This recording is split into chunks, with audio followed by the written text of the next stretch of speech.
Well, I got a haircut and I shaved for this. Shaved, got a haircut, military style #2. I finally hit 1,000 subscribers. It only took like 7 years, but I hadn't really been trying except for the past, I don't know, maybe year. And all you guys that do watch and subscribe, man, I appreciate it so much. I know my videos are kind of lame and very amateur, but hopefully, I'm hoping maybe with the help of my daughter, who's about to be 18, can help me with some of this stuff. Because, yeah, I kind of suck. I have access to cars, but I'm not very good when it comes to filming and you know, production of a great video. So, but hey, we're at 1,000, and I've got a lot of watch hours. To be monetized, you've got to have 1,000 subscribers, and I believe it's 4,000 hours. And I long passed the hours a couple of years ago. I forgot how many. It seems like I have 36 or 38,000 hours or something. I long passed it, but I want to thank everybody. I appreciate that. 1,000 subscribers. Now somebody will probably unsubscribe now, and I'll be back at $9.99. But it's okay. We'll get it back where it needs to be. But just thanks again. Appreciate it. Y'all have a good one. I'm eating pizza and salad and chicken wings and drinking Coke. And my Datsun Turbo, he wants pizza crust. Turbo. Hey, Turbo, you want some more pizza crust? Huh? What do you think about that? Y'all have a good night. Thanks again. Bye.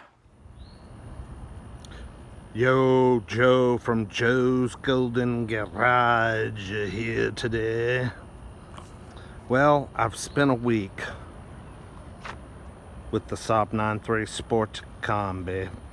Got her cleaned up, detailed, and you know, she's a pretty good old car for 3,000 bucks. Can't complain too bad. I have found a few little things I need to address. Number one is the driver's door lock does not lock. It won't lock with the key fob or with the switch on the door panel. It just does a bounce back. Okay, and the switch is, I can't decide if the switch is a little bit haywire or what it is. I can't quite decide. So I hit lock. All right, so we're locked except for the driver's door, and then you open it and the alarm goes off, of course, so you have to hit unlock. So I've got that little problem to deal with. What else?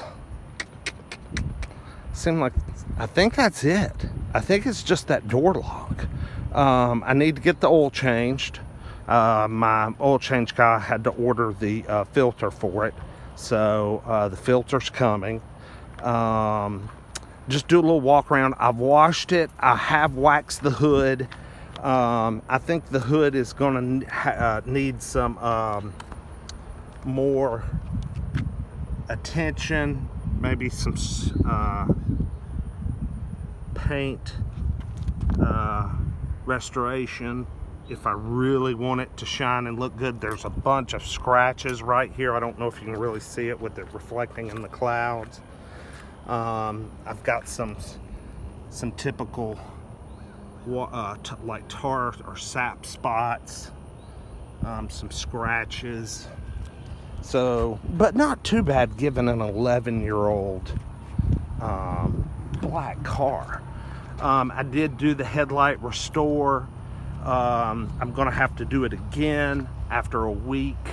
They're still just not quite as good as I think I can get them. So I've got to go back, and I've got some sandpaper I'm going to visit with those and work on those a little bit. But other than that, the car has just been, man, it will fly. I mean, it absolutely will fly, and it drives so good and solid. All the power windows work. Everything in here looks good. Power seat all works. You know, there is some wear on this driver's seat and the passenger seat, but the bolsters are in good shape. This could probably be re-dyed, I'm sure. You can see here how that passenger seat has, but you know, there's no cracking or tearing. I love those Saab headrests. But I mean, just everything in here overall is clean. Got me an aux cord that'll fit my iPhone, so that's good. I can play my music. I've got to get my XM radio hooked up because it does have that receiver built in. I also have OnStar if I want to hook that up, but who uses that crap anymore? All right, got a few door dings. 1, 2, 3. I haven't tried to hit them with the orbital or anything like that yet. Some kind of scratch wax, but I will. My wife's already got her big Georgia Bulldog on there. She is a raving Bulldog fan. That's where she went to college. Back bumper was still kind of chewed up with some chips and what have you. I just touched it up with a little bit of spray paint. I had some lacquer spray paint. It helped. It's not perfect, but it's better than what it was. The hatch area, I've worked on some of the carpet and stains that were back here. As you can see, the plastics here have taken a little bit of abuse, and some of the leather up here too. I believe this car was used as some type of delivery vehicle later in its life at the company that owned it, just because of the kind of things they left behind that I found in the car. I found some pipe fittings and little pieces of like metal strut that's used in construction. I found business cards, work gloves, safety glasses, the safety vests that you have to wear on a job site, tape measuring equipment, weird measuring equipment. But what was it I found that was I found the pipe fittings. I found something else that was just really unusual. Anyway, whatever it was, I think it was used. I think they used it a good deal as like a parts or delivery car. Oh, I found a mileage logbook that kept track of miles, where they had to go, when they left. So that was kind of interesting. This side of the car looks really, really good.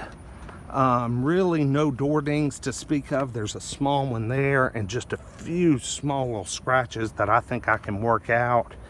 But this side of the car looks really good. I like this. Carolina Yacht Club gold. I guess someone was a big shot up there. But let's crank it up and we'll pop the hood. The roof looks good. I mean, to be black, and I imagine, you know, it didn't see a lot of garage time. So to start it up, of course, it goes in the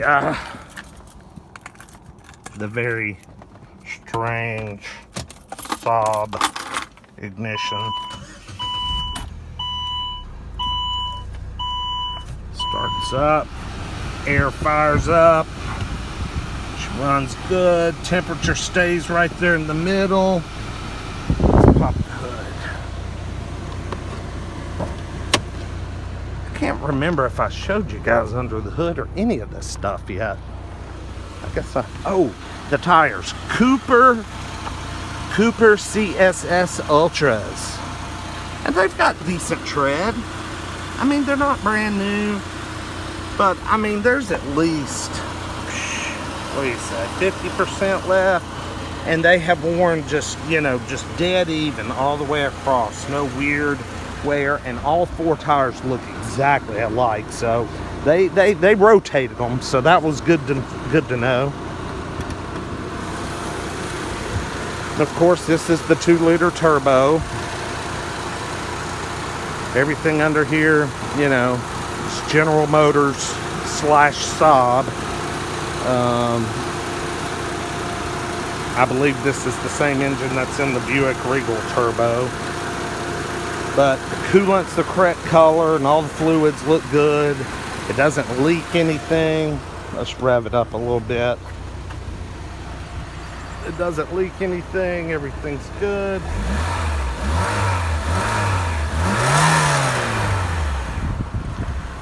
It's all good there. She's a strong runner.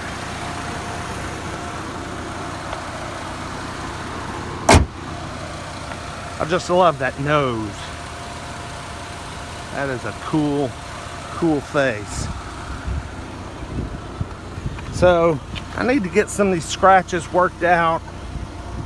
And I have cleaned up the inside fairly well, vacuumed it, and tried to clean up any scratches or scuffs that I could find. Oh, I forgot to do the headliner. See, the headliner's got some spots up there. Just a couple of little small ones. So I'll do that when I get back to the house. I forgot about that. I wanted to do that.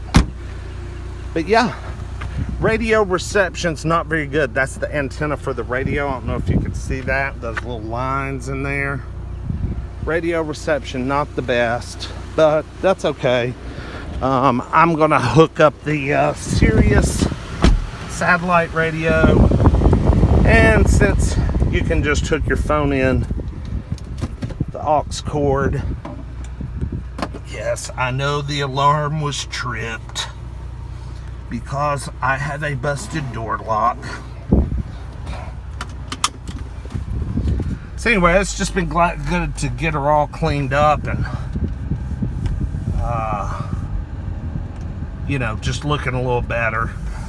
And I'm anxious to get that oil changed. On Monday they had to give me a filter. God, that's a huge beat bump. Good gravy. Press the info button here. You can get your temperature, your distance till empty, miles per gallon, speed, trip. Oh, the 90 mile per hour speed monitor. It used to come on at 79 miles per hour. I couldn't figure out how to turn it off, but I have at least bumped it up. I need to read the book, of course. And I've got all the manuals, which is nice.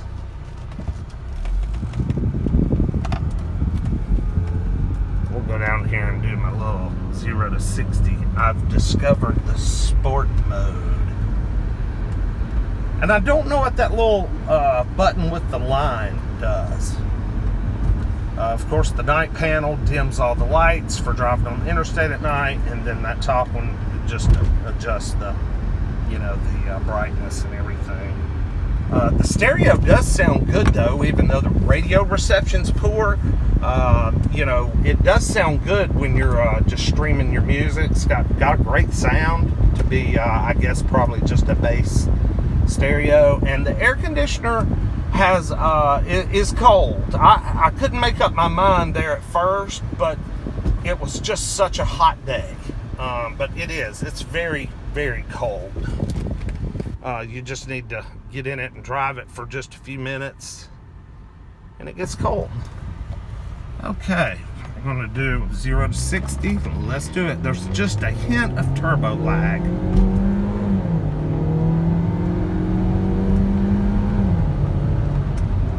Very quick, very quick. She's peppy. All right, let's turn that sport off because see, it'll just hang there in third gear. It may shift eventually, but it takes a while. So whenever I'm done with my sporting driving, I just turn it off. But anyway, just a little update again. the door lock. I got to get the door lock straightened out. Oh, I did replace the little side marker light that was out when I first got it. That was so easy. It wasn't even funny. I thought about videoing it, but I mean, it literally took 30 seconds. It was so simple. Those little side markers are it's just a push and pull type situation. So very easy there. I would like to tune this thing maybe. I know I said that about my Volkswagen Golf and I never did it, but I think that was because, it was leased and, it was new and I was, still paying for it. But now that it's gone and I've got this turbo wagon, I would like to do something to this. I did miss it. I actually saw it. Saw a 9.3 SportCombi Aero with the 2.8 V6 turbo go through auction Tuesday. I cannot remember what year it was though. I need to go back and look. It may have been an 09 or it could have been a 10. But it had 110,000 miles and I was gonna bid on it. I had already purchased this one, but I could not believe what I was seeing. I was seeing the exact same car in black, except it was an Aero, which those are really fast. But it has the turbocharged V6, which I'm not as familiar with. Sold for $3,500 at the auction. I was actually surprised it brought that much because people are a little leery of Saabs these days at the sale. But it did. It was a trade-in at the Porsche Audi dealership. I was only online, so it must have looked really, really good in person and must have been no warning light, must have been just perfect for it to get as many bids as it did, because the bids just went really, really fast. I mean, just shot up there. But anyway, y'all have a good evening. We will see y'all next time, and have a great rest of your weekend. Peace.